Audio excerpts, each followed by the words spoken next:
Disutradarai oleh Natapong Arunate, film satu ini berkisah tentang kain tenun terkutuk berusia 1000 tahun yang akan mengancam jiwa siapapun yang menyentuhnya. Kain itu dibuat ketika Pangeran Thailand mengadakan sayembara penentuan calon istri. Naas, malam yang indah berubah menjadi hari bergabung semalam bagi para peserta sayembara. Arwah mereka yang mati penasaran belum bisa berinkarnasi untuk mencari siapa pelaku pembunuhan yang sebenarnya. Dan berikut ceritanya.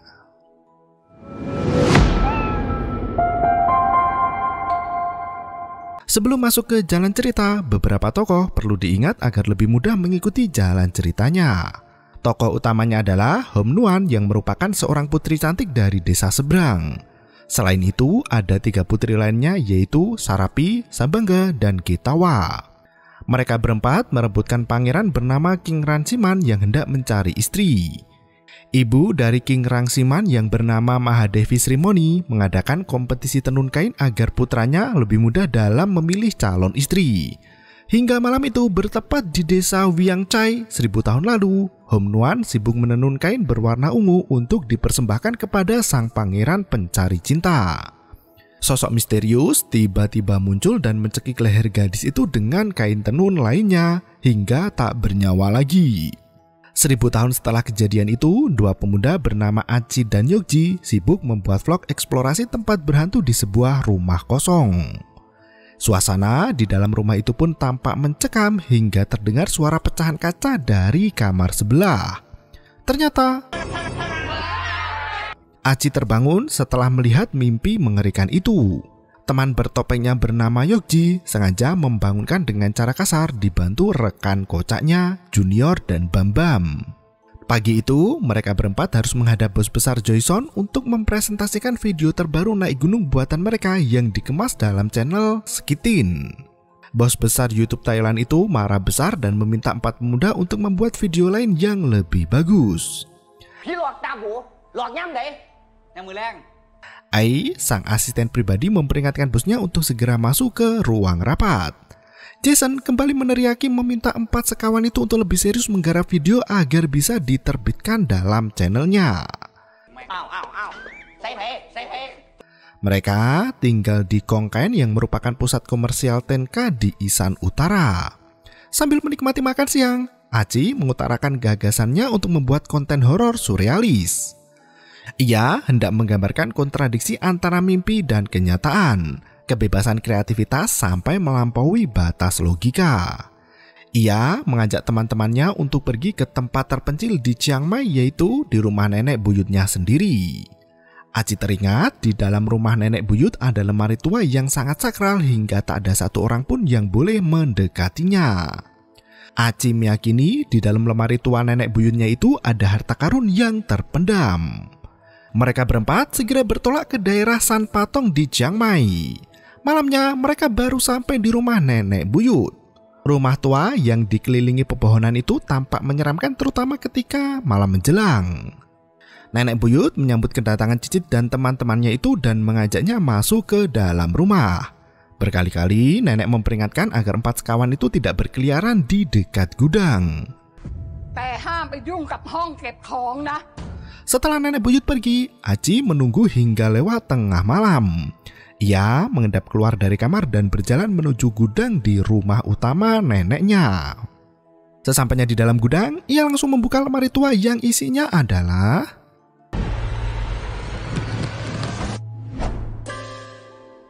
tumpukan bikini wanita dewasa hasil endorse dari akun Instagram sang nenek tersimpan rapi di dalam lemari itu.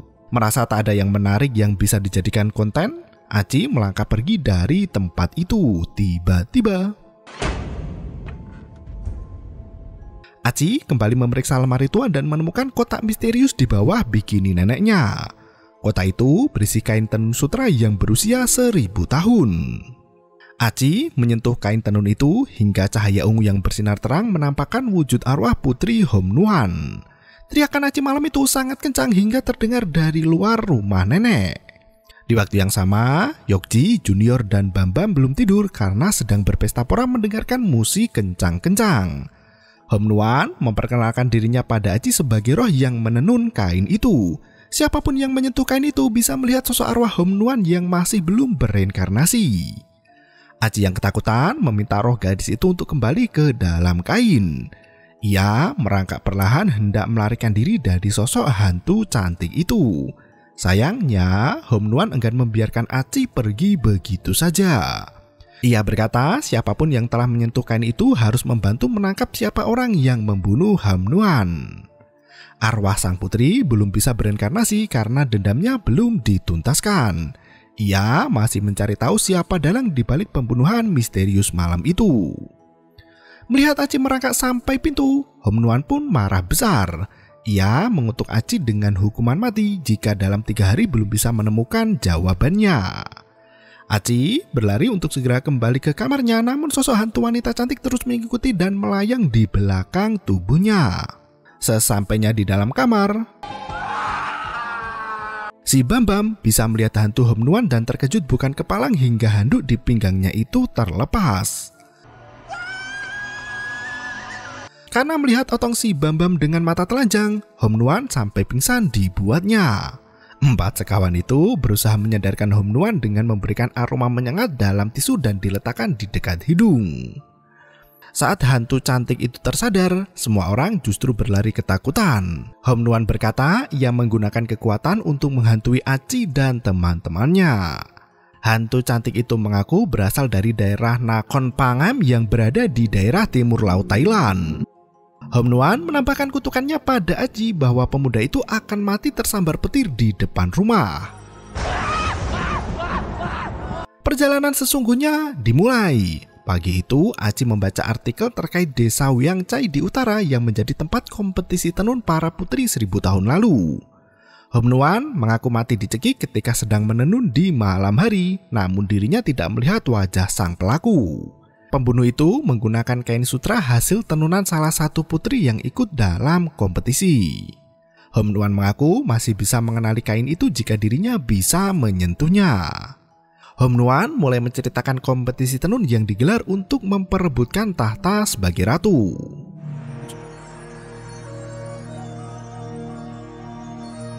Di kota utara Wiang Chai Yachatburi, Mahadevi Sri Moni hendak mencarikan istri untuk putranya Pangeran Rangsiman.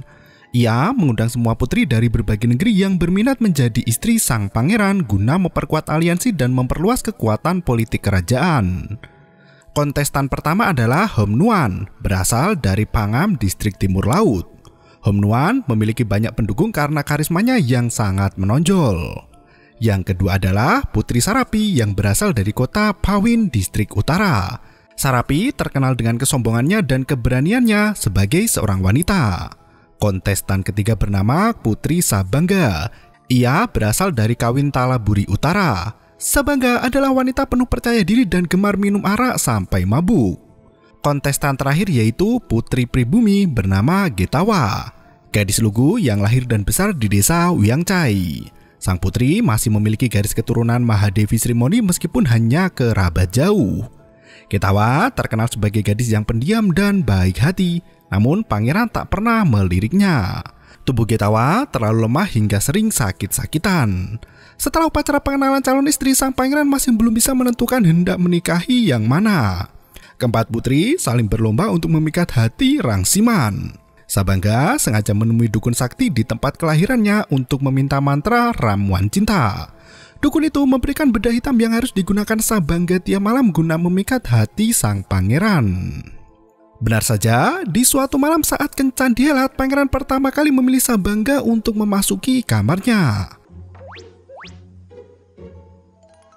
Hom Nuan yang berjalan di sekitar kerajaan malam itu melihat ramuan cinta milik Sabangga.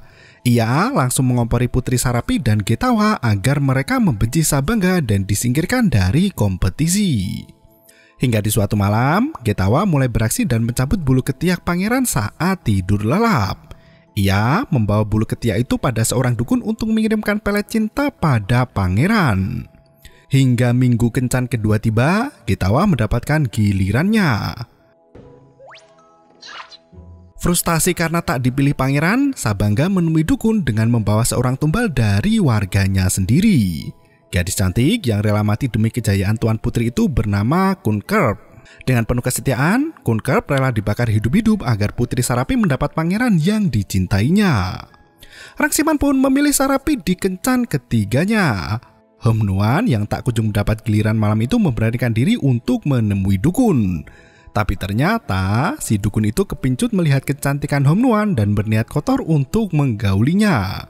Sontak Hom-Nuan menendang selangkangan dukun cabul itu dan kabur sembari berteriak minta tolong. Sejak saat itu, Hom-Nuan sangat membenci semua dukun di dunia karena kecabulan mereka yang tak bisa menahan diri ketika melihat wanita cantik. Bam-Bam yang mendengar hal itu justru membela si dukun dan berkata jika dukun itu sebenarnya berniat baik untuk membantu dengan cara mereka masing-masing. Hom-Nuan mulai curiga dengan sikap Bam-Bam. Setelah dia mati, ternyata Bam-Bam adalah jiwa reinkarnasi dari dukun cabul yang bernama Dukun Singkam. Bam-Bam beranjak dari tempat duduknya dan menjadi sosok di kehidupan sebelumnya, yaitu Dukun Singkam. Melihat ada tato bentuk anak macan di perut pria itu, Hom-Nuan teringat dengan tato Dukun Singkam yang sama persis dengan milik Bam-Bam. Hom-Nuan yang emosi sempat mencekik Bam-Bam, namun diminta untuk melanjutkan cerita. Setelah mendapat kiriman pelet dan ilmu sihir dari para kontestan, tubuh pangeran semakin lemah dan sakit-sakitan. Pangeran itu bahkan bertingkah seperti orang gila dan sering kerasukan. Dukun Singkam pun tak mau kehilangan kesempatan. Ia memanfaatkan kejadian itu untuk mengeruk emas kerajaan. Mahadevi Sri Mulyani pun memberikan sekarung emas pada dukun itu agar putranya bisa kembali pulih seperti sedia kala. Dukun itu segera membawa Pangeran Rangsiman ke kediamannya untuk pengobatan intensif. Untuk menghindari persaingan yang semakin tidak sehat, Mahadevi Sri Mulyani meminta 4 putri untuk menenun kain terbaik dan dipersembahkan pada pangeran sembari menunggu pangeran sembuh dari pengobatan. Bam-Bam yang kembali ke kehidupan di masa lalu justru lupa dengan kehidupannya sebagai Bam-Bam. Hom-Nuan berkata Bam-Bam bisa kembali setelah kasus pembunuhan dirinya itu terkuak. Demi menyelamatkan Bam-Bam, mereka segera melakukan ritual untuk mencari keberadaan kain tenun dari 3 putri lainnya dan mengetahui siapa pembunuh putri Hom-Nuan. Bam-Bam menggunakan ilmu sihir Dukun Singkam dan menunjuk 3 tempat di mana tenun itu disimpan.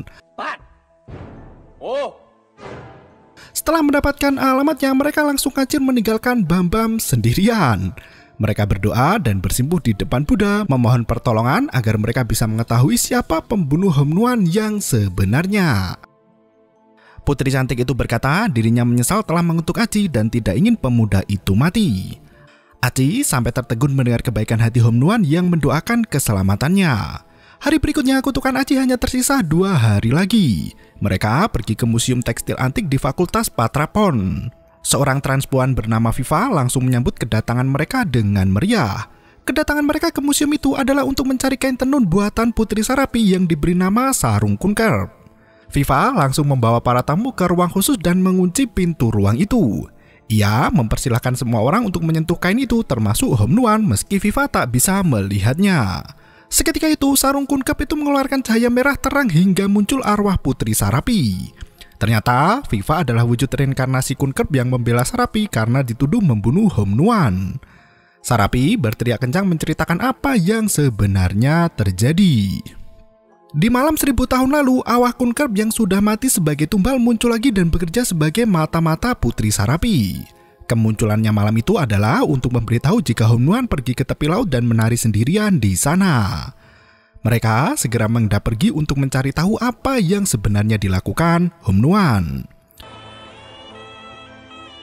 Gadis itu rupanya sedang melakukan ritual untuk memanggil sosok supranatural Dewa Naga.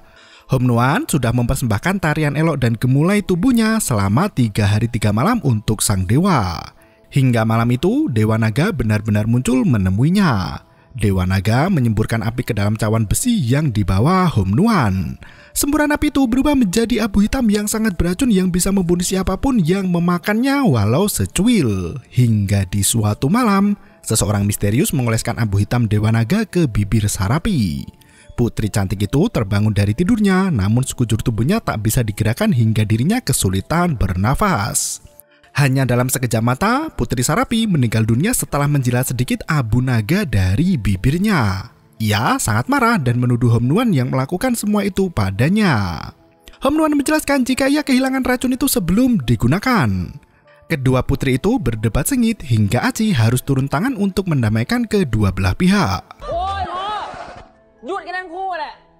Setelah diingat-ingat, ternyata Sarapi mati jam 3 pagi sementara Hom Nuan mati jam 4 pagi.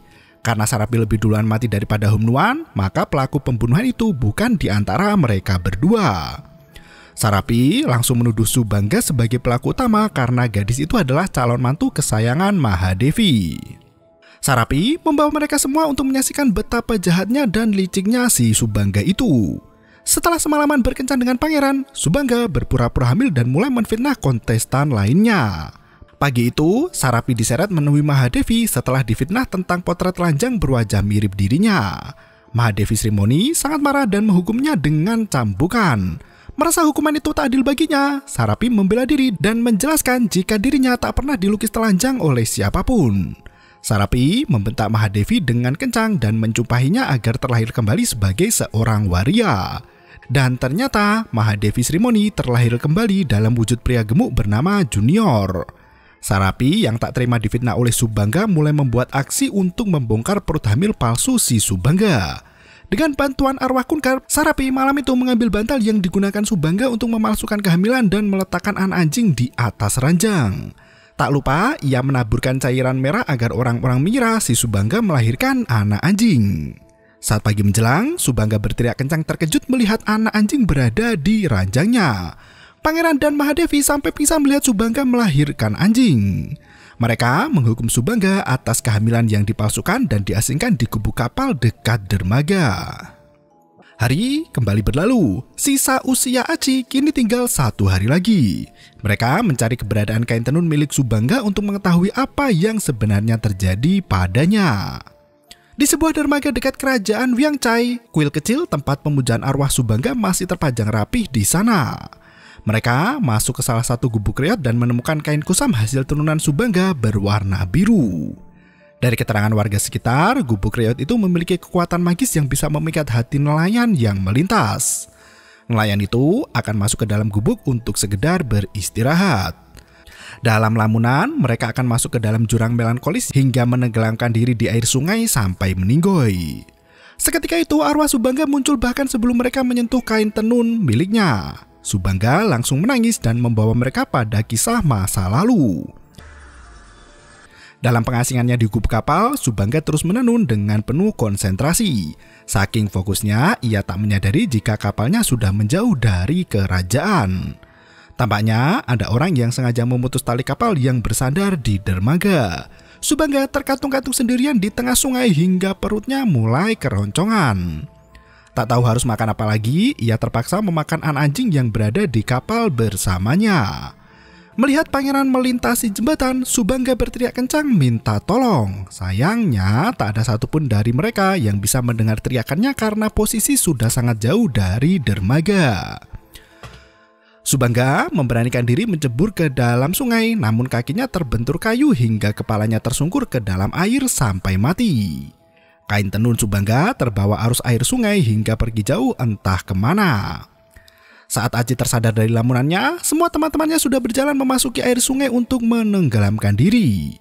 Aci berlari menyadarkan mereka semua dan memohon pada Subangga untuk berhenti menebarkan sihir melankolisnya itu. Seketika, Aci masuk ke dalam dimensi masa lalu saat pangeran melintasi jembatan. Aci menghentikan perjalanan pangeran dan memberitahu jika Subangga dalam kondisi sekarat di perairan dalam. Melihat Subangga sekarat, pangeran langsung meminta para prajurit untuk menolongnya. Meski kini Subangga sudah menjadi arwah, di dimensi itu ia bisa mempersembahkan kain tenun miliknya pada sang pangeran tercinta.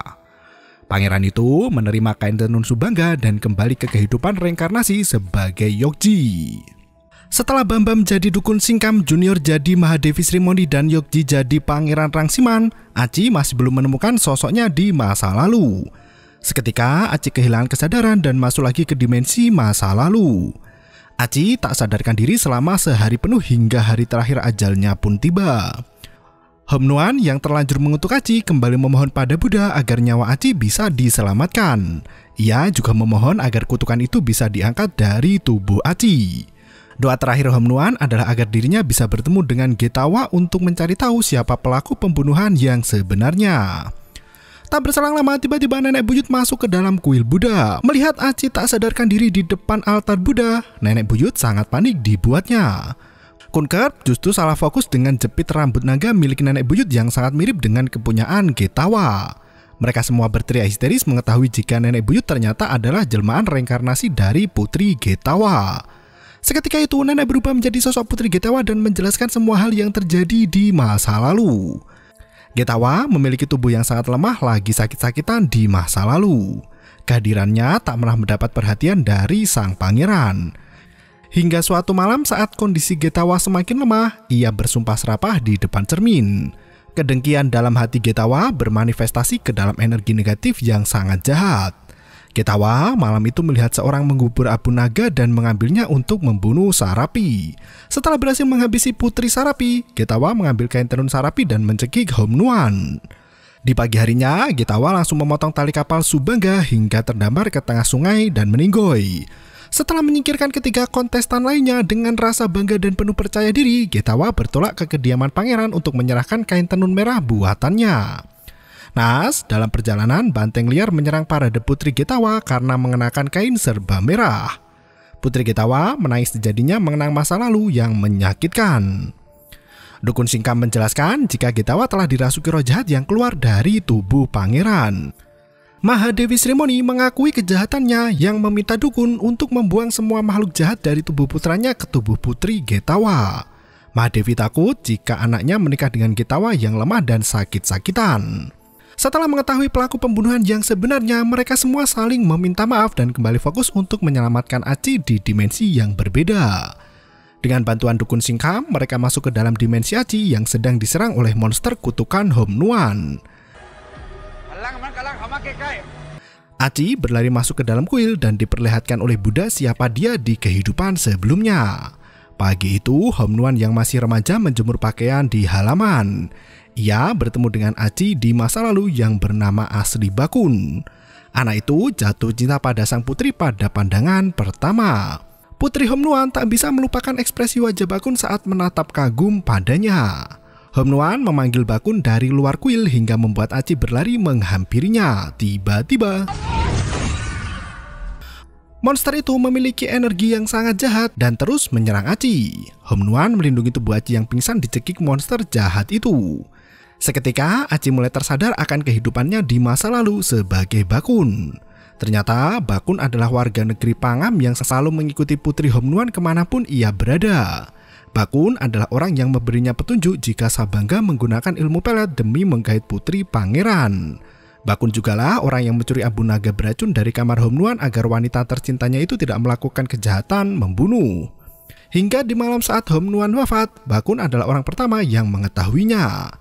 Sebelum kembali ke negeri Pangam, Bakun membawakan kain hasil tenun Hom Nuan bernama kain laukrang pada sang pangeran. Ia mewakili sosok gadis tercintanya yang telah tiada. Bakun berkata dirinya sangat bahagia karena bisa bertemu dengan Putri Hom Nuan di kehidupan reinkarnasi. Monster kutukan itu bangkit ke dalam wujud raksasa dan mulai menyerang mereka semua. Hom Nuan harus melawan dengan menggunakan energi positif yang sangat besar. Mereka pun menari untuk menciptakan energi positif dan mengalahkan monster itu. Setelah beberapa tembakan, monster itu lenyap menjadi percikan api berwarna biru. Buddha muncul di hadapan Hom Nuan dan Aci memberikan petua bahwa persaingan menjebak para putri ke dalam siklus menyakitkan. Mereka terjebak di dunia fana dan tak bisa bereinkarnasi hingga berhasil mendapatkan ampunan. Mereka pun saling meminta maaf satu sama lain dan memberikan ampunan agar arwah mereka bisa tenang di alam baka. Misi sang Buddha untuk membawa perdamaian di antara mereka pun tercapai. Satu persatu dari mereka menghilang bagai letupan cahaya. Sebelum pergi, Hom Nuan memeluk Bakun yang penuh ketulusan hingga tubuhnya terburai dan melayang pergi. Aci sampai menangis terkenang kehidupannya di masa lalu. Nenek buyut tiba di kuil dan langsung membangunkan cicitnya yang tertidur di kuil itu. Saat berjalan keluar, ada seorang pria yang minta difoto. Aci dan teman-temannya merasa familiar dengan pria itu karena wajahnya sangat mirip dengan Pangeran Rangsiman. Setelah mendapat semua video perjalanan ke dimensi yang berbeda, mereka menunjukkan hasil kerja kerasnya pada bos besar Jason. Pria itu sangat terpukau melihat gerakan tarian Hom Nuan dan teman-teman wanitanya. Jason meminta Aci untuk menghadirkan penari grup wanita itu dan berjanji memberi imbalan 2 juta baht atau setara 900 juta rupiah. Empat sekawan itu sampai melongo mendengar imbalan fantastis itu dan film pun berakhir. Dalam kehidupan spiritual orang Thailand, anak perempuan terbiasa mempelajari cara mengurai benang sutra dan dipintal menjadi benang hingga ditenun menjadi kain siap pakai. Tak hanya sampai situ, mereka juga belajar bordil agar kain tampak lebih indah dan bernilai jual tinggi. Keterampilan itu diwariskan terus-menerus demi menopang penghidupan masyarakat Thailand selama berabad-abad lamanya. Setelah Aci mendapat tawaran menggiurkan, cara apa yang akan ia tempuh guna mengumpulkan para gadis keturunan bangsawan itu? Nantikan di sequel berikutnya. Terima kasih dan sampai jumpa. Yo, bermau itu ketarep.